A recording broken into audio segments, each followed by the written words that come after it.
বাংলা সাহিত্য থেকে নির্বাচিত কিছু লেখকদের গদ্য নিয়ে আমাদের নিবেদন গল্পনগর।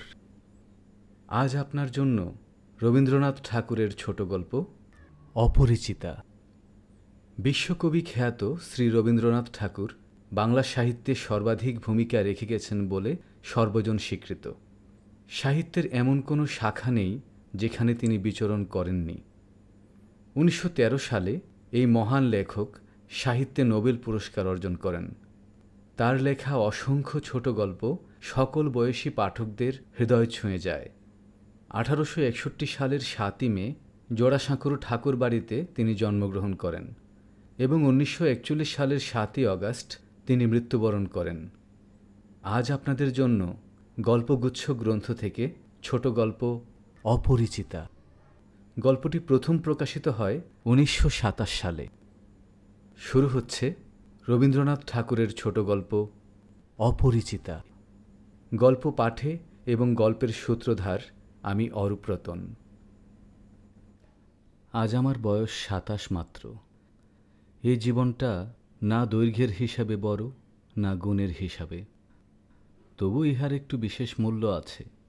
ইহা সেই ফুলের মতো যাহার বুকের উপরে ভ্রমর আসিয়া বসিয়াছিল এবং সেই পদক্ষেপের ইতিহাস তাহার জীবনের মাঝখানে ফুলের মতো গুটি ধরিয়া উঠিয়াছে। সেই ইতিহাসটুকু আকারে ছোট, তাহাকে ছোট করিয়াই লিখিব। ছোটকে যাহারা সামান্য বলিয়া ভুল করেন না, তাহারা ইহার রস বুঝিবেন। কলেজে যতগুলো পরীক্ষা পাশ করিবার সব আমি চুকাইয়াছি। ছেলেবেলায় আমার সুন্দর চেহারা লইয়া পণ্ডিত মশায় আমাকে শিমুল ফুল ও মাকাল ফলের সহিত তুলনা করিয়া বিদ্রূপ করিবার সুযোগ পাইয়াছিলেন। ইহাতে তখন বড় লজ্জা পাইতাম, কিন্তু বয়স হইয়া এ কথা ভাবিয়াছি, যদি জন্মান্তর থাকে তবে আমার মুখে সুরূপ ও পণ্ডিত মশায়ের মুখে বিদ্রূপ আবার যেন এমনই করিয়াই প্রকাশ পায়। আমার পিতা এককালে গরিব ছিলেন। ওকালতি করিয়া তিনি প্রচুর টাকা রোজগার করিয়াছেন। ভোগ করিবার সময় নিমেষমাত্রও পান নাই। মৃত্যুতে তিনি যে হাঁপ ছাড়িলেন, সেই তাঁর প্রথম অবকাশ। আমার তখন বয়স অল্প। মার হাতেই আমি মানুষ।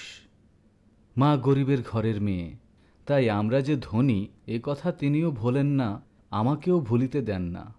শিশুকালে আমি কোলে কোলেই মানুষ। বোধ করি সেই জন্য শেষ পর্যন্ত আমার পুরাপুরি বয়সই হইল না। আজও আমাকে দেখিলে মনে হইবে আমি অন্নপূর্ণার কোলে গজাননের ছোট ভাইটি। আমার আসল অভিভাবক আমার মামা। তিনি আমার চেয়ে বড় জোর বয়স 6 বড়, কিন্তু ফাল্গুর বালির মতো তিনি আমাদের সমস্ত সংসারটাকে নিজের অন্তরের মধ্যে শুষিয়া লইয়াছেন।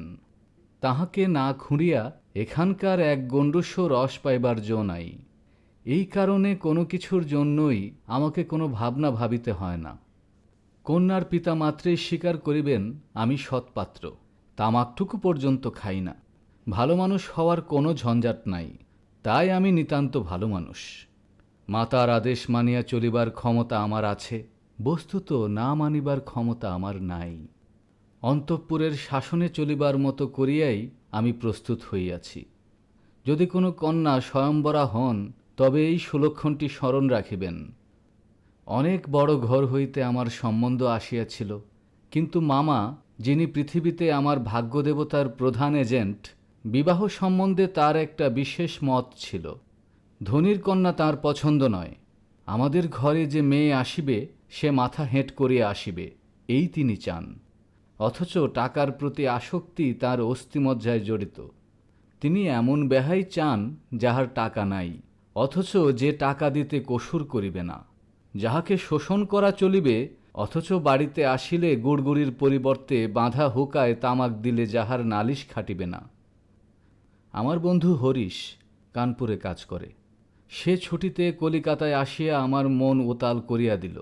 সে বলিল, ওহে, মেয়ে যদি বলো, একটি খাসা মেয়ে আছে। কিছুদিন পূর্বেই MA পাশ করিয়াছি। সামনে যতদূর পর্যন্ত দৃষ্টি চলে ছুটি ধু ধু করিতেছে। পরীক্ষা নাই, উমেদারি নাই, চাকরি নাই, নিজের বিষয় দেখিবার চিন্তাও নাই, শিক্ষাও নাই, ইচ্ছাও নাই। থাকিবার মধ্যে ভিতরে আছেন মা আর বাইরে আছেন মামা। এই অবকাশের মরুভূমির মধ্যে আমার হৃদয় তখন বিশ্বব্যাপী নারীরূপের মরীচিকা দেখিতেছিল। আকাশে তাহার দৃষ্টি, বাতাসে তাহার নিঃশ্বাস, তরু মর্মরে তাহার গোপন কথা। এমন সময় হরিশ আসিয়া বলিল, মেয়ে যদি বলো তবে। আমার শরীর মন বসন্ত বাতাসে বকুল বনের নবপল্লব রাশির মতো কাঁপিতে কাঁপিতে আলো ছায়া বনিতে লাগিল। হরিশ মানুষটা ছিল রসিক, রস দিয়া বর্ণনা করিবার শক্তি তাহার ছিল, আর আমার মন ছিল তৃষার্ত। আমি হরিশকে বলিলাম, একবার মামার কাছে কথাটা পাড়িয়া দেখো। হরিশ আসর জমাইতে অদ্বিতীয়, তাই সর্বত্রই তাহার খাতির। মামাও তাহাকে পাইলে ছাড়িতে চান না। কথাটা তাঁর বৈঠকে উঠিল। মেয়ের চেয়ে মেয়ের বাপের খবরটাই তাহার কাছে গুরুতর। বাপের অবস্থা তিনি যেমনটি চান তেমনি। এককালে ইহাদের বংশে লক্ষ্মীর মঙ্গল ঘট ভরা ছিল, এখন তাহা শূন্য বলিলেই হয়, অথচ তলায় সামান্য কিছু বাকি আছে। দেশে বংশমর্যাদা রাখিয়া চলা সহজ নয় বলিয়া ইনি পশ্চিমে গিয়া বাস করিতেছেন। সেখানে গরিব গৃহস্থের মতোই থাকেন, একটি মেয়ে ছাড়া তার আর নাই। সুতরাং তাহারই পশ্চাতে লক্ষ্মীর ঘরটি একেবারে উপর করিয়া দিতে দ্বিধা হইবে না। এসব ভালো কথা, কিন্তু মেয়ের বয়স যে 15, তাই শুনিয়া মামার মন ভার হইল। বংশে তো কোনো দোষ নাই। না, দোষ নাই। বাপ কোথাও তার মেয়ের যোগ্য বর খুঁজিয়া পান না। একে তো বরের হাট মহার্ঘ, তাহার পরে ধনুক ভাঙা পণ। কাজেই বাপ কেবলই সবুর করিতেছেন, কিন্তু মেয়ের বয়স সবুর করিতেছে না। যাই হোক, হরিশের সরস রসনার গুণ আছে। মামার মন নরম হইল। বিবাহের ভূমিকা অংশটা নির্বিঘ্নে সমাধা হইয়া গেল। কলিকাতার বাহির বাকি যে পৃথিবীটা আছে, সমস্তটাকেই মামা আন্দামান দ্বীপের অন্তর্গত বলিয়া জানেন। জীবনে একবার বিশেষ কাজে তিনি ক্যাননগর পর্যন্ত গিয়েছিলেন। মামা যদি মনু হইতেন, তবে তিনি হাবড়ার পুল পার হওয়াটাকে তাহার সংহিতায় একেবারে নিষেধ করিয়া দিতেন। মনের মধ্যে ইচ্ছা ছিল নিজের চোখে মেয়ে দেখিয়া আসিব। সাহস করিয়া প্রস্তাব করিতে পারিলাম না। কন্যাকে আশীর্বাদ করিবার জন্য যাহাকে পাঠানো হইল, সে আমাদের বিনু দাদা, আমার পিস্তত ভাই। তাহার রুচি এবং দক্ষতার পরে আমি 16 আনা নির্ভর করিতে পারি। বিনুদা ফিরিয়া আসিয়া বলিলেন, মন্দ নহে হে, খাঁটি সোনা বটে। বিনুদার ভাষাটা অত্যন্ত আঁট। যেখানে আমরা বলি চমৎকার, সেখানে তিনি বলেন চলনসই। অতএব বুঝিলাম আমার ভাগ্যে প্রজাপতির সঙ্গে পঞ্চস্বরের কোনো বিরোধ নাই। বলা বাহুল্য, বিবাহ উপলক্ষে কন্যাপক্ষকেই কলিকাতায় আসিতে হইল। কন্যার পিতা শম্ভুনাথ বাবু হরিশকে কত বিশ্বাস করেন তাহার প্রমাণ এই যে, বিবাহের 3 দিন পূর্বে তিনি আমাকে প্রথম চক্ষে দেখেন এবং আশীর্বাদ করিয়া যান। বয়স তাঁর 40-এর কিছু এপারে বা ওপারে, চুল কাঁচা, গোঁফ পাকা ধরিতে আরম্ভ করিয়াছে মাত্র। সুপুরুষ বটে। ভিড়ের মধ্যে দেখিলে সকলের আগে তাঁর উপরে চোখ পড়িবার মতো চেহারা। আশা করি আমাকে দেখিয়া তিনি খুশি হইয়াছিলেন। বোঝা শক্ত, কেননা তিনি বড়ই চুপচাপ। যে দুটি একটি কথা বলেন, যেন তাহাতে পুরা জোর দিয়া বলেন না। মামার মুখ তখন অনর্গল ছুটিতেছিল। ধনে মানে আমাদের স্থান যে শহরের কারো চেয়ে কম নয়, সেইটিকেই তিনি নানা প্রসঙ্গে প্রচার করিতেছিলেন। শম্ভুনাথবাবু এ কথায় একেবারে যোগই দিলেন না। কোনো ফাঁকে একটা হুঁ বা হাঁ কিছুই শোনা গেল না। আমি হইলে দমিয়া যাইতাম, কিন্তু মামাকে দমানো শক্ত। তিনি শম্ভুনাথবাবুর চুপচাপ ভাব দেখিয়া ভাবিলেন, লোকটা নিতান্ত নির্জীব, একেবারে কোনো তেজ নাই। বেহাই সম্প্রদায়ের আর যাই থাক, তেজ থাকাটা দোষের। অতএব মামা মনে মনে খুশি হইলেন। শম্ভুনাথবাবু যখন উঠিলেন, তখন মামা সংক্ষেপে উপর হইতেই তাহার বিদায় করিলেন, গাড়িতে তুলিয়া দিতে গেলেন না। পণ সম্বন্ধে 2 পক্ষে পাকাপাকি কথা ঠিক হইয়া গিয়াছিল। মামা নিজেকে অসামান্য চতুর বলিয়াই অভিমান করিয়া থাকেন। কথাবার্তায় কোথাও তিনি কিছু ফাঁক রাখেন নাই। টাকার অঙ্ক তো স্থির ছিলই, তারপরে গহনা কত ভরির এবং সোনা কত দরের হইবে সেও একেবারে বাঁধাবাঁধি হইয়া গিয়াছিল। আমি নিজে সমস্ত কথার মধ্যে ছিলাম না, জানিতাম না দেনা পাওনা কি স্থির হইল।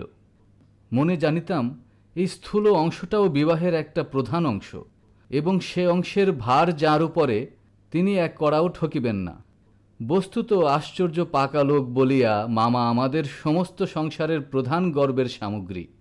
যেখানে আমাদের কোনো সম্বন্ধ আছে সেখানে সর্বত্রই তিনি বুদ্ধির লড়াইয়ে জিতিবেন, এ একেবারে ধরা কথা। এই জন্য আমাদের অভাব না থাকিলেও এবং অন্য পক্ষের অভাব কঠিন হইলেও জিতিব। আমাদের সংসারের এই জেদ, ইহাতে যে বাঁচুক আর যে মরুক। গায়ে হলুদ অসম্ভব রকম ধুম করিয়া গেল। বাহক এত গেল যে তাহার আদমশুমারি করিতে হইলে কেরানি রাখিতে হয়। তাহাদিগকে বিদায় করিতে অপর পক্ষকে যে নাকাল হইতে হইবে সেই কথা স্মরণ করিয়া মামার সঙ্গে মা একযোগে বিস্তর হাসিলেন। ব্যান্ড, বাঁশি, শখের কনসার্ট প্রভৃতি যেখানে যত প্রকার উচ্চ শব্দ আছে সমস্ত একসঙ্গে মিশাইয়া বর্বর কোলাহলের মস্তহস্তি দ্বারা সঙ্গীত সরস্বতীর পদ্মবন দলিত বিদলিত করিয়া আমি তো বিবাহ বাড়িতে গিয়া উঠিলাম। আংটিতে, হাড়েতে, জরি জহরাতে আমার শরীর যেন গহনার দোকান, নিলামে চড়িয়াছে বলিয়া বোধ হইল। তাহাদের ভাবি জামাইয়ের মূল্য কত সেটা যেন কতক পরিমাণে সর্বাঙ্গে স্পষ্ট করিয়া লিখিয়া ভাবি শ্বশুরের সঙ্গে মোকাবিলা করিতে চলিয়াছিলাম। মামা বিবাহ বাড়িতে ঢুকিয়া খুশি হইলেন না। একে তো উঠোনটাতে বরযাত্রীদের জায়গা সংকুলন হওয়াই শক্ত, তাহার পরে সমস্ত আয়োজন নিতান্ত মধ্যম রকমের। ইহার পরে শম্ভুনাথ বাবুর ব্যবহারটাও নেহাত ঠান্ডা। তার বিনয় অজস্র নয়, মুখে তো কথাই নাই। কোমরে চাদর বাঁধা, গলা ভাঙা, টাক পড়া, মিশকালো এবং বিপুল শরীর। তার একটি উকিল বন্ধু যদি নিয়ত হাত জোর করিয়া মাথা হেলাইয়া নম্রতায়, স্মিত হাস্যে এবং গদগদ বচনে কনসার্ট পার্টির করতাল বাজিয়ে হইতে শুরু করিয়া বড় কর্তাদের প্রত্যেককে বারবার প্রচুর রূপে অভিষিক্ত করিয়া না দিতেন, তবে গোড়াতেই একটা এসপার ওসপার হইত। আমি সভায় বসিবার কিছুক্ষণ পরেই মামা শম্ভুনাথ বাবুকে পাশের ঘরে ডাকিয়া লইয়া গেলেন। কি কথা হইল জানি না। কিছুক্ষণ পরেই শম্ভুনাথ বাবু আমাকে আসিয়া বলিলেন, বাবাজি, একবার একটু এদিকে আসতে হচ্ছে। ব্যাপারখানা এই, সকলের না হোক কিন্তু কোনো কোনো মানুষের জীবনের একটা কিছু লক্ষ্য থাকে। মামার একমাত্র লক্ষ্য ছিল তিনি কোনো মতেই কারো কাছে ঠকিবেন না। তার ভয় তার বেয়াই তাকে গয়নায় ফাঁকি দিতে পারেন। বিবাহ কার্য শেষ হইয়া গেলে সে ফাঁকির আর প্রতিকার চলিবে না। বাড়ি ভাড়া, সওগাত, লোকবিদায় প্রভৃতি সম্বন্ধে যেরকম টানাটানির পরিচয় পাওয়া গেছে, তাহাতে মামা ঠিক করিয়াছিলেন দেওয়া থোয়া সম্বন্ধে এ লোকটির শুধু মুখের কথার উপর ভর করা চলিবে না। সেজন্য বাড়ির শেকরাকে শুদ্ধ সঙ্গে আনিয়াছেন। পাশের ঘরে গিয়া দেখিলাম মামা এক তক্তপোষে এবং শেকরা তাহার দাঁড়িপাল্লা, কোষ্ঠীপাতর প্রভৃতি লইয়া মেজেয় বসিয়া আছে। শম্ভুনাথবাবু আমাকে বলিলেন, তোমার মামা বলিতেছেন বিবাহের কাজ শুরু হইবার আগেই তিনি কনের সমস্ত গহনা যাচাই করিয়া দেখিবেন। ইহাতে তুমি কি বলো? আমি মাথা হেঁট করিয়া চুপ করিয়া রহিলাম। মামা বলিলেন, ও আবার কি বলিবে? আমি যা বলিব তাই হইবে। শম্ভুনাথবাবু আমার দিকে চাহিয়া কহিলেন, সেই কথা তবে ঠিক, উনি যা বলিবেন তাই হইবে, এ সম্বন্ধে তোমার কিছু বলিবার নাই? আমি একটু ঘাড় নাড়ার ইঙ্গিতে জানাইলাম, এসব কথায় আমার সম্পূর্ণ অনধিকার। আচ্ছা, তবে বসো, মেয়ের গা হইতে সমস্ত গয়না খুলিয়া আনিতেছি। এই বলিয়া তিনি উঠিলেন। মামা বলিলেন, অনুপম এখানে কি করিবে? ও সভায় গিয়া বসুক। শম্ভুনাথ বলিলেন, না, সভায় নয়, এখানেই বসিতে হইবে। কিছুক্ষণ পরে তিনি একখানা গামছায় বাঁধা গহনা আনিয়া তক্তপোষের উপর মেলিয়া ধরিলেন। সমস্তই তাহার পিতামহীদের আমলের গহনা, হাল ফ্যাশনের সূক্ষ্ম কাজ নয়, যেমন মোটা তেমনি ভারী। শেকরা গহনা হাতে তুলিয়া লইয়া বলিল, এ আর দেখিতে হইবে কি, ইহাতে খাদ নাই, এমন সোনা এখনকার দিনে ব্যবহারই হয় না। এই বলিয়া সে মকর মুখা মোটা একখানা বালায় একটু চাপ দিয়া দেখাইল, তাহা বাকিয়া যায়। মামা তখনই তার নোট বইয়ে গহনাগুলির ফর্দ টুকিয়া লইলেন। পাছে যাহা দেখানো হইল তাহার কোনোটা কম পড়ে। হিসাব করিয়া দেখিলেন গহনা যে পরিমাণ দিবার কথা, এগুলি সংখ্যায়, দরে এবং ভারে তার অনেক বেশি। গহনাগুলির মধ্যে একজোড়া ইয়ারিং ছিল। শম্ভুনাথ সেইটে শেকরার হাতে দিয়া বলিলেন, এইটা একবার বড় করিয়া দেখো। শেখরা কহিল, ইহা বিলিতি মাল, ইহাতে সোনার ভাগ সামান্যই আছে। শম্ভুবাবু ইয়ারিং জোড়া মামার হাতে দিয়া বলিলেন, এটা আপনারাই রাখিয়া দিন। মামা সেটা হাতে লইয়া দেখিলেন, এই ইয়ারিং দিয়াই কন্যাকে তাহারা আশীর্বাদ করিয়াছিলেন। মামার মুখ লাল হইয়া উঠিল। দরিদ্র তাহাকে ঠকাইতে চাহিবে, কিন্তু তিনি ঠকিবেন না, এই আনন্দ সম্মুখ হইতে বঞ্চিত হইলেন, এবং তাহার উপরেও কিছু উপরি পাওনা জুটিল। অত্যন্ত মুখ ভার করিয়া বলিলেন, অনুপম, যাও, তুমি সভায় গিয়ে বসোগে। শম্ভুনাথবাবু বলিলেন, না, এখন সবাই বসিতে হইবে না, চলুন আগে আপনাদের খাওয়াইয়া দিই। মামা বলিলেন, সে কি কথা, লগ্ন। শম্ভুনাথবাবু বলিলেন, সেজন্য কিছু ভাবিবেন না, এখন উঠুন। লোকটি নেহাত ভালো মানুষ ধরনের, কিন্তু ভেতরে বেশ একটু জোর আছে বলিয়া বোধ হইল। মামাকে উঠিতে হইল। বরযাত্রদেরও আহার হইয়া গেল। আয়োজনের আড়ম্বর ছিল না, কিন্তু রান্না ভালো এবং সমস্ত বেশ পরিষ্কার পরিচ্ছন্ন বলিয়া সকলেরই তৃপ্তি হইল। বরযাত্রদের খাওয়া শেষ হইলে শম্ভুনাথবাবু আমাকে খাইতে বলিলেন। মামা বলিলেন, সে কি কথা, বিবাহের পূর্বে বর খাইবে কেমন করিয়া? এ সম্বন্ধে মামার কোনো মত প্রকাশকে তিনি সম্পূর্ণ উপেক্ষা করিয়া আমার দিকে চাহিয়া বলিলেন, তুমি কি বলো, বসিয়া যাইতে দোষ কিছু আছে? মূর্তিমতী মাতৃ আজ্ঞাস্বরূপে মামা উপস্থিত, তার বিরুদ্ধে চলা আমার পক্ষে অসম্ভব। আমি আহারে বসিতে পারিলাম না। তখন শম্ভুনাথবাবু মামাকে বলিলেন, আপনাদিগকে অনেক কষ্ট দিয়াছি, আমরা ধনী নই, আপনাদের যোগ্য আয়োজন করিতে পারি নাই, ক্ষমা করিবেন। রাত হইয়া গেছে, আর আপনাদের কষ্ট বাড়াইতে ইচ্ছা করি না। এখন তবে। মামা বলিলেন, তা সবাই চলুন, আমরা তো প্রস্তুত আছি। শম্ভুনাথ বলিলেন, তবে আপনাদের গাড়ি বলিয়া দিই। মামা আশ্চর্য হইয়া বলিলেন, ঠাট্টা করিতেছেন নাকি? শম্ভুনাথ কহিলেন, ঠাট্টা তো আপনিই করিয়া সারিয়াছেন, ঠাট্টার সম্পর্কটাকে আর স্থায়ী করিবার ইচ্ছা আমার নাই। মামা দুই চোখ এত বড় করিয়া মেলিয়া অবাক হইয়া রহিলেন। শম্ভুনাথ কহিলেন, আমার কন্যার গয়না আমি চুরি করিব, এ কথা যারা মনে করে তাদের হাতে আমি কন্যা দিতে পারি না। আমাকে একটি কথাও বলাও তিনি আবশ্যক বোধ করিলেন না, কারণ প্রমাণ হইয়া গেছে আমি কেহই নই। তারপরে যা হইল সে আমি বলিতে ইচ্ছা করি না। ঝাড় লণ্ঠন ভাঙিয়া চুরিয়া জিনিসপত্র লণ্ডভণ্ড করিয়া বরযাত্রীর দল দক্ষযজ্ঞের পালা সারিতে বাহির হইয়া গেল। বাড়ি ফিরিবার সময় ব্যান্ড, রসন চৌকি এবং কনসার্ট একসঙ্গে বাজিল না, এবং অভ্রের ঝাড়গুলো আকাশের তারার উপর আপনাদের কর্তব্যের বরাত দিয়া কোথায় যে মহানির্বাণ লাভ করিল সন্ধান পাওয়া গেল না। বাড়ির সকলে তো রাগিয়া আগুন। কন্যার পিতার এত গুমর, কলিজে চার পেয়ে হইয়া আসিল। সকলে বলিল, দেখি মেয়ের বিয়ে দেন কেমন করিয়া। কিন্তু মেয়ের বিয়ে হইবে না এ ভয় যার মনে নেই, তার শাস্তির উপায় কি?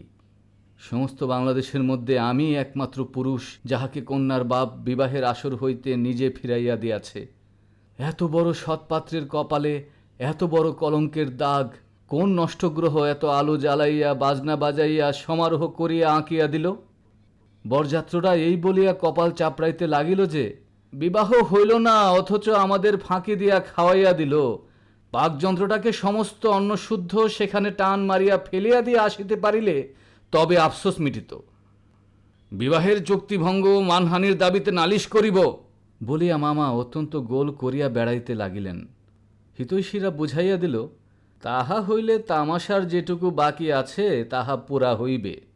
বলা বাহুল্য, আমিও খুব রাগিয়াছিলাম।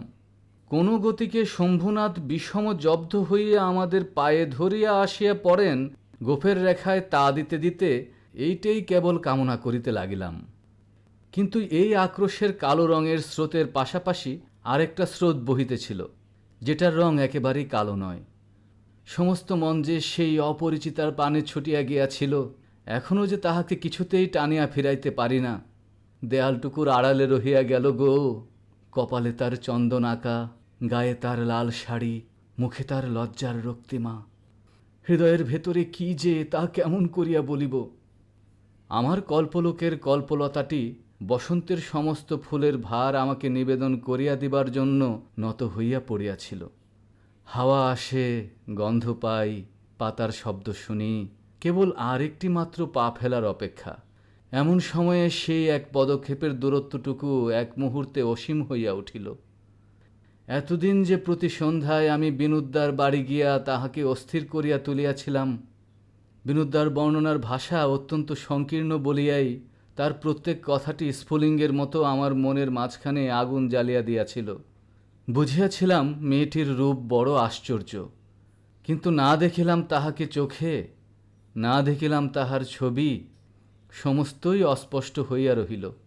বাহিরে তো সে ধরা দিলেই না, তাহাকে মনেও আনিতে পারিলাম না। এই জন্য মন সেদিনকার সেই বিবাহ সভার দেয়ালটার বাহিরে ভূতের মতো দীর্ঘ নিঃশ্বাস ফেলিয়া বেড়াইতে লাগিল। হরিশের কাছে শুনিয়াছি মেয়েটিকে আমার ফটোগ্রাফ দেখানো হইয়াছিল। পছন্দ করিয়াছে বই কি, না করিবার তো কোনো কারণ নাই। আমার মন বলে সে ছবি তার কোনো একটি বাক্সে লুকানো আছে।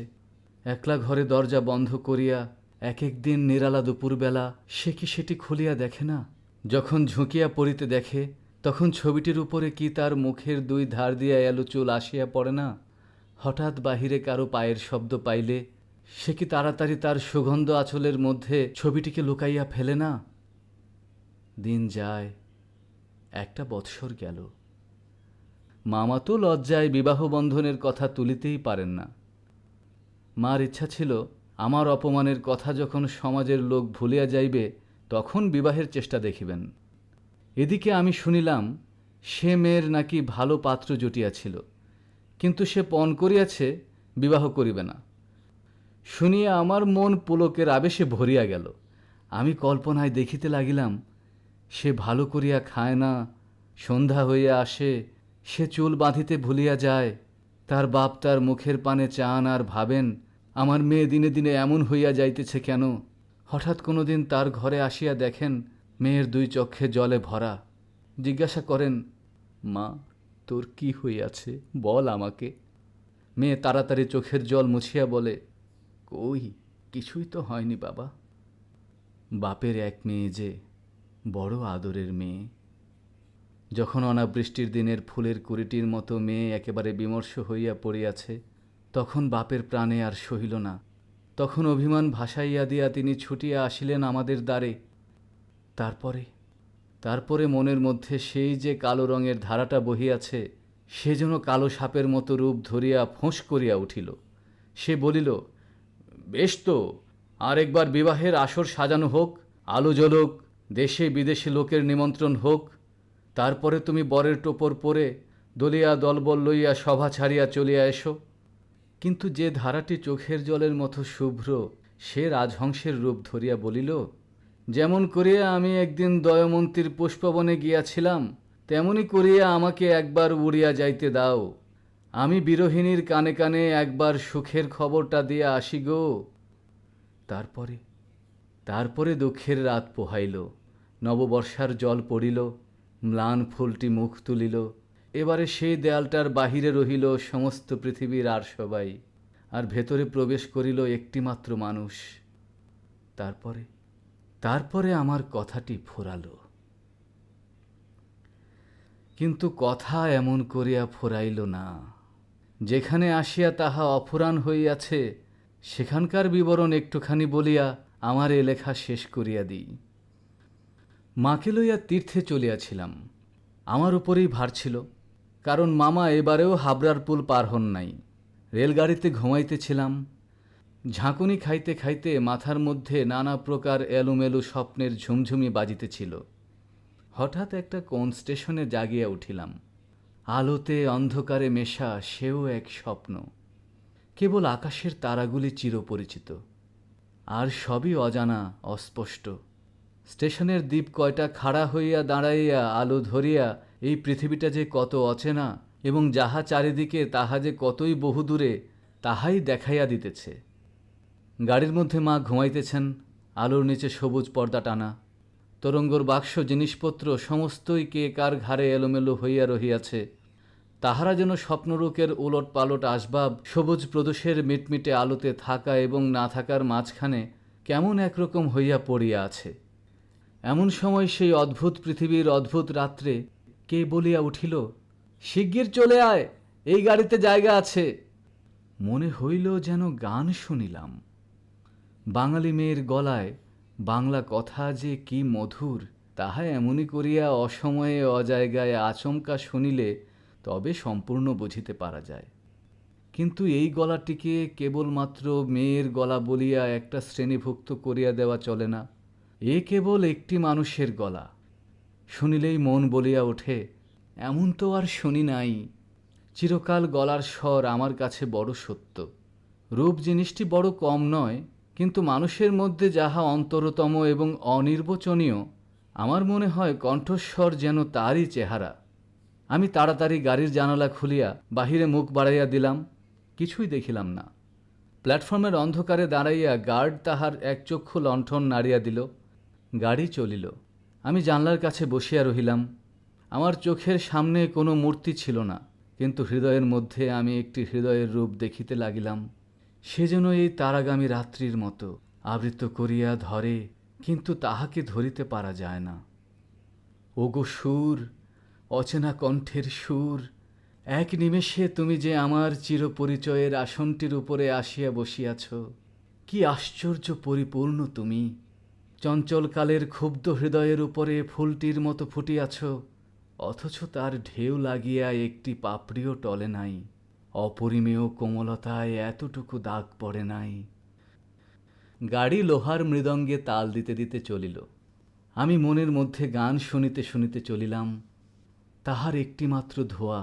গাড়িতে জায়গা আছে, আছে কি? জায়গা আছে কি? জায়গা যে পাওয়া যায় না। কেউ যে কাকেও চেনে না, অথচ সেই না চেনাটুকু যে কুয়াশা মাত্র। সে যে মায়া, সেটা ছিন্ন হইলেই যে চেনার আর অন্ত নাই। ওগো সুধাময় সুর, যে হৃদয়ের অপরূপ রূপ, তুমি সে কি আমার চিরকালের চেনা নয়? জায়গা আছে, জায়গা আছে, আছে। শীঘ্র আসিতে ডাকিয়াছ, শীঘ্রই আসিয়াছি। এক নিমেষও দেরি করি নাই। রাত্রে ভালো করিয়া ঘুম হইল না। প্রায় প্রতিটি স্টেশনে একবার করিয়া মুখ বাড়াইয়া দেখিলাম। ভয় হইতে লাগিল, যাহাকে দেখা হইল না সে পাছে রাত্রে নামিয়া যায়। পরদিন সকালে একটা বড় স্টেশনে গাড়ি বদল করিতে হইবে। আমাদের ফার্স্ট ক্লাসের টিকিট। মনে আশা ছিল ভিড় হইবে না। নামিয়া দেখি প্ল্যাটফর্মে সাহেবদের আর্দালি দল আসবাবপত্র লইয়া গাড়ির জন্য অপেক্ষা করিতেছে। কোন এক ফৌজের বড় জেনারেল সাহেব ভ্রমণে বাহির হইয়াছেন। 2-3 মিনিট পরেই গাড়ি আসিল। বুঝিলাম ফার্স্ট ক্লাসের আশা ত্যাগ করিতে হইবে। মাকে লইয়া কোন গাড়িতে উঠি সে এক বিষম ভাবনায় পড়িলাম। সব গাড়িতেই ভিড়। দ্বারে দ্বারে উঁকি মারিয়া বেড়াইতে লাগিলাম। এমন সময় সেকেন্ড ক্লাসের গাড়ি হইতে একটি মেয়ে আমার মাকে লক্ষ্য করিয়া বলিলেন, আপনারা আমাদের গাড়িতে আসুন না, এখানে জায়গা আছে। আমি তো চমকিয়া উঠিলাম। সেই আশ্চর্য মধুর কণ্ঠ এবং সেই গানেরই ধোঁয়া। জায়গা আছে, জায়গা আছে, জায়গা আছে। ক্ষণমাত্র বিলম্ব না করিয়া মাকে লইয়া গাড়িতে উঠিয়া পড়িলাম। জিনিসপত্র তুলিবার প্রায় সময় ছিল না।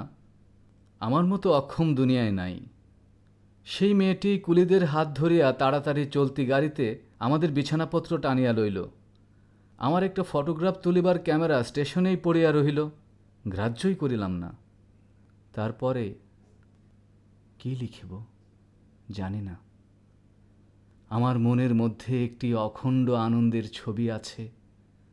তাহাকে কোথায় শুরু করিব, কোথায় শেষ করিব?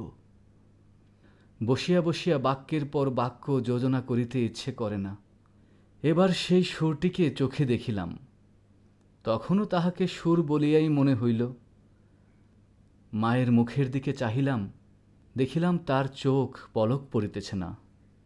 মেয়েটির বয়স 16 কি 17 হইবে, কিন্তু নবযৌবন ইহার দেহে মনে কোথাও যেন একটুও ভার চাপাইয়া দেয় নাই। ইহার গতি সহজ, দীপ্তি নির্মল, সৌন্দর্যের সূচিতা অপূর্ব, ইহার কোনো জায়গায় কিছু জরিমা নাই। আমি দেখিতেছি, বিস্তারিত করিয়া কিছু বলা আমার পক্ষে অসম্ভব। এমনকি সে যে কি রঙের কাপড় কেমন করিয়া পরিয়াছিল তাহাও ঠিক করিয়া বলিতে পারিব না। এটা খুব সত্য যে তার বেশে ভূষায় এমন কিছুই ছিল না যেটা তাহাকে ছাড়াইয়া বিশেষ করিয়া চোখে পড়িতে পারে। সে নিজের চারিদিকের সকলের চেয়ে অধিক রজনীগন্ধার শুভ্র মঞ্জুরির মতো সরল বৃন্তটির উপরে দাঁড়াইয়া যে গাছে ফুটিয়াছে সে গাছকে সে একেবারে অতিক্রম করিয়া উঠিয়াছে। সঙ্গে দুটি তিনটি ছোট ছোট মেয়ে ছিল, তাহাদিগকে লইয়া তাহার হাসি এবং কথার আর অন্ত ছিল না। আমি হাতে একখানা বই লইয়া সেদিকে কান পাতিয়া রাখিয়াছিলাম। যেটুকু কানে আসিতেছিল সে তো সমস্তই ছেলে মানুষদের সঙ্গে ছেলে মানুষই কথা। তাহার বিশেষত্ব এই যে তাহার মধ্যে বয়সের তফাত কিছুমাত্র ছিল না। ছোটদের সঙ্গে সে অনায়াসে এবং আনন্দে ছোট হইয়া গিয়াছিল। সঙ্গে কতকগুলো ছবিওয়ালা ছেলেদের গল্পের বই, তাহারই কোনো একটি বিশেষ গল্প শোনাইবার জন্য মেয়েরা তাকে ধরিয়া পড়িল। এ গল্প নিশ্চয় তারা ২০-২৫ বার শুনিয়াছে। মেয়েদের কেন যে এত আগ্রহ তাহা বুঝিলাম। সেই সুধা কণ্ঠের সোনার কাঠিতে সকল কথা যে শোনা হইয়া ওঠে। মেয়েটির সমস্ত শরীর মন যে একেবারে প্রাণে ভরা, তার সমস্ত চলায় বলায় স্পর্শে প্রাণ ঠিকরিয়া ওঠে। তাই মেয়েরা যখন তার মুখে গল্প শোনে তখন গল্প নয়, তাহাকেই শোনে। তাহাদের হৃদয়ের উপর প্রাণের ঝর্ণা ঝরিয়া পড়ে। তার সেই উদ্ভাসিত প্রাণ আমার সেদিনকার সমস্ত সূর্যকিরণকে সজীব করিয়া তুলিল। আমার মনে হইল আমাকে যে প্রকৃতি তাহার আকাশ দিয়া বেষ্টন করিয়াছে সে ওই তরুণীর অক্লান্ত অম্লান প্রাণের বিশ্বব্যাপী বিস্তার। পরে স্টেশনে পৌঁছিয়াই খাবারওয়ালাকে ডাকিয়া সে খুব খানিকটা চানামুঠ কিনিয়া লইল এবং মেয়েদের সঙ্গে মিলিয়া নিতান্ত ছেলে মানুষের মতো করিয়া কল্লহাস্য করিতে করিতে অসংকোচে খাইতে লাগিল। আমার প্রকৃতি যে জাল দিয়ে বেড়া, আমি কেন বেশ সহজে হাসিমুখে মেয়েটির কাছে এই চানা এক মুঠা চাহিয়া লইতে পারিলাম না? হাত বাড়াইয়া দিয়া কেন আমার লোভ স্বীকার করিলাম না? মা ভালো লাগা এবং মন্দ লাগার মধ্যে দোমনা হইয়াছিলেন। গাড়িতে আমি পুরুষ মানুষ, তবু ইহার কিছুমাত্র সংকোচ নাই। বিশেষত এমন লোভীর মতো খাইতেছে সেটা ঠিক তার পছন্দ হইতেছিল না। অথচ ইহাদের বেহায়া বলিয়াও তার ভ্রম হয় নাই। তার মনে হইল এ মেয়ের বয়স হইয়াছে কিন্তু শিক্ষা হয় নাই। মা হঠাৎ কারো সঙ্গে আলাপ করিতে পারেন না, মানুষের সঙ্গে দূরে দূরে থাকাই তার অভ্যেস। এই মেয়েটির পরিচয় লইতে তার খুব ইচ্ছা, কিন্তু স্বাভাবিক বাধা কাটাইয়া উঠিতে পারিতেছিলেন না। এমন সময় গাড়ি একটা বড় স্টেশনে আসিয়া থামিল। সেই জেনারেল সাহেবের একদল অনুষঙ্গী এই স্টেশন হইতে উঠিবার উদ্যোগ করিতেছে। গাড়িতে কোথাও জায়গা নাই। বারবার আমাদের গাড়ির সামনে দিয়া তারা ঘুরিয়া গেল। মা তো ভয়ে আড়ষ্ট, আমিও মনে মনে শান্তি পাইতেছিলাম না। গাড়ি ছাড়িবার অল্পকাল পূর্বে একজন দেশি রেলওয়ে কর্মচারী নাম লেখা 2খানা টিকিট গাড়ির 2 বেঞ্চের শিয়রের কাছে লটকাইয়া দিয়া আমাকে বলিল, এ গাড়ির এই 2 বেঞ্চ আগে হইতেই 2 সাহেব রিজার্ভ করিয়াছেন, আপনাদিগকে অন্য গাড়িতে যাইতে হইবে। আমি তো তাড়াতাড়ি ব্যস্ত হইয়া দাঁড়াইয়া উঠিলাম। মেয়েটি হিন্দিতে বলিল, না, আমরা গাড়ি ছাড়িব না। সে লোকটি রোগ করিয়া বলিল, না ছাড়িয়া উপায় নাই। কিন্তু মেয়েটির চলিষ্ণুতার কোনো লক্ষণ না দেখিয়া সে নামিয়া গিয়া ইংরেজ স্টেশন মাস্টারকে ডাকিয়া আনিল। সে আসিয়া আমাকে বলিল, আমি দুঃখিত, কিন্তু শুনিয়া আমি কুলি কুলি করিয়া ডাক ছাড়িতে লাগিলাম।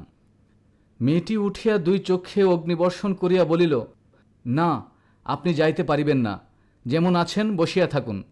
বলিয়া সে দ্বারের কাছে দাঁড়াইয়া স্টেশন মাস্টারকে ইংরেজি ভাষায় বলিল, এ গাড়ি আগে হইতে রিজার্ভ করা, এ কথা মিথ্যা কথা। বলিয়া নাম লেখার টিকিটটি খুলিয়া প্ল্যাটফর্মে ছুঁড়িয়া ফেলিয়া দিল। ইতিমধ্যে আর্দালি সমেত ইউনিফর্ম পরা সাহেব দ্বারের কাছে আসিয়া দাঁড়াইয়াছে। গাড়িতে সে তার আসবাব উঠাইবার জন্য আর্দালিকে প্রথমে ইশারা করিয়াছিল। তাহার পরে মেয়েটির মুখে তাকাইয়া তার কথা শুনিয়া ভাব দেখিয়া স্টেশন মাস্টারকে একটু স্পর্শ করিল এবং তাহাকে আড়ালে লইয়া গিয়া কি কথা হইল জানি না। দেখা গেল গাড়ি ছাড়িবার সময় অতীত হইলেও আরেকটা গাড়ি জড়িয়া তবে ট্রেন ছাড়িল। মেয়েটি তার দলবল লইয়া আবার এক পত্তন চানামুট খাইতে শুরু করিল, আর আমি লজ্জায় জানালার বাহিরে মুখ বাড়াইয়া প্রকৃতির শোভা দেখিতে লাগিলাম। কানপুরে গাড়ি আসিয়া থামিল। মেয়েটি জিনিসপত্র বাঁধিয়া প্রস্তুত। স্টেশনে একটি হিন্দুস্তানি চাকর ছুটিয়া আসিয়া ইহাদিগকে নামাইবার উদ্যোগ করিতে লাগিল। মা তখন আর থাকিতে পারিলেন না, জিজ্ঞাসা করিলেন, তোমার নাম কি মা? মেয়েটি বলিল, আমার নাম কল্যাণী। শুনিয়া মা এবং আমি দুজনেই চমকিয়া উঠিলাম। তোমার বাবা? তিনি এখানকার ডাক্তার, তাহার নাম শম্ভুনাথ সেন। তারপরেই সবাই নামিয়া গেল। উপসংহার, মামার নিষেধ অমান্য করিয়া মাতৃ আজ্ঞা ঠেলিয়া তারপরে আমি কানপুরে আসিয়াছি। কল্যাণীর বাপ এবং কল্যাণীর সঙ্গে দেখা হইয়াছে, হাত জোড় করিয়াছি, মাথা হেঁট করিয়াছি। শম্ভুনাথ বাবুর হৃদয় গলিয়াছে। কল্যাণী বলে, আমি বিবাহ করিব না। আমি জিজ্ঞাসা করিলাম, কেন? সে বলিল, মাতৃ আজ্ঞা। কি সর্বনাশ, এ পক্ষেও মাতুল আছে নাকি? তারপরে বুঝিলাম মাতৃভূমি আছে। সেই বিবাহ ভাঙার পর হইতে কল্যাণী মেয়েদের শিক্ষার ব্রত গ্রহণ করিয়াছে। কিন্তু আমি আশা ছাড়িতে পারিলাম না। সেই সুরটি যে আমার হৃদয়ের মধ্যে আজও বাজিতেছে, সে যেন কোন ওপারের বাঁশি আমার সংসারের বাহির হইতে আসিল, সমস্ত সংসারের বাহিরে ডাক দিল, আর সেই যে রাত্রির অন্ধকারের মধ্যে আমার কানে আসিয়াছিল, জায়গা আছে, জায়গা আছে, সে যে আমার চিরজীবনের গানের ধোয়া হইয়া রহিল। তখন আমার বয়স ছিল 23, এখন হইয়াছে 27। এখনও আশা ছাড়ি নাই, কিন্তু মাতুলকে ছাড়িয়াছি। নিতান্ত এক ছেলে বলিয়া মা আমাকে ছাড়িতে পারেন নাই। তোমরা মনে করিতেছ আমি বিবাহের আশা করি? না, কোনো কালেই না। আমার মনে আছে কেবল সেই এক রাত্রির অজানা কণ্ঠের মধুর সুরের আশা, জায়গা আছে, জায়গা আছে, জায়গা আছে, নিশ্চয় আছে, নইলে দাঁড়াবো কোথায়? তাই বৎসরের পর বৎসর যায়, আমি এইখানেই আছি।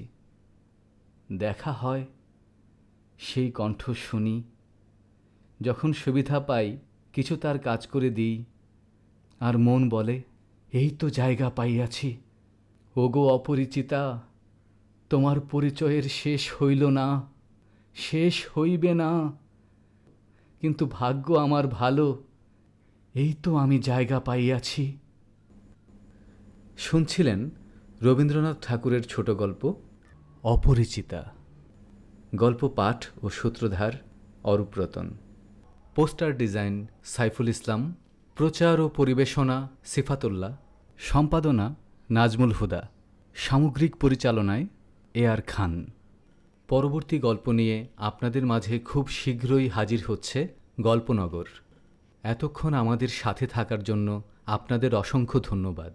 চ্যানেলটি সাবস্ক্রাইব করে সঙ্গে থাকুন, কমেন্ট করে জানিয়ে দিন আপনার অনুভূতিগুলি। আপনি কী ধরনের গল্প শুনতে আগ্রহী তাও আমাদের জানাতে পারেন। গল্প শুনে ভালো লাগলে শেয়ার করে সবাইকে জানাতে পারেন। শুনতে থাকুন গল্পনগর, গল্পের কারিগর।